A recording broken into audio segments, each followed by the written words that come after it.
CBS has overhauled its morning show up against Today and Good Morning America. And as Eric Burns tells us, the battle continues, going back to the days of black and white.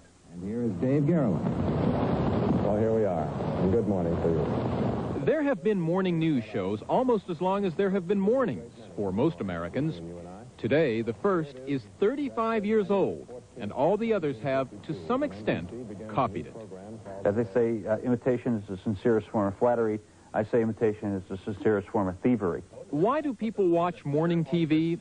To tell them what happened since they went to bed. To give them information that'll help make their lives easier. For the last year or so, Today has been the top-rated morning show, overtaking Good Morning America, which had itself overtaken Today a few years before that. Why is it number one? I mean, I think there's a combination of factors, the most obvious one being that it's the best show on the air at that time period. I would assume the Today Show will have some problems. This is Jack Riley, the new executive producer of Good Morning America, with his wish for the competition. But it may be GMA which has the problems, since the only host it's ever had, David Hartman, is about to leave. I just hope they're smart enough to pick somebody as good as Bryant Gumbel. They are likely to pick ABC News correspondent Charles Gibson, who's been filling in for Hartman occasionally, and for whom Hartman has this advice. Exercise, eat well, and get some sleep.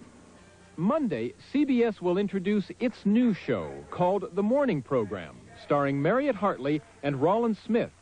It will be an entertainment show, not a news show. People like to be awakened with, well, in our case, I think a sense of cheeriness and the joy of the world.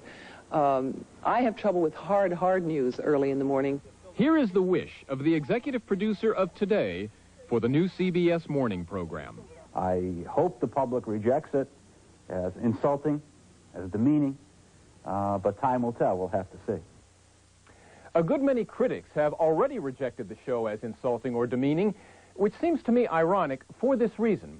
The new CBS morning program, which, by the way, will be preceded by an hour and a half of hard news, will be different from either Today or Good Morning America. This means it'll give viewers a choice. This means it's the kind of programming decision critics ought to applaud.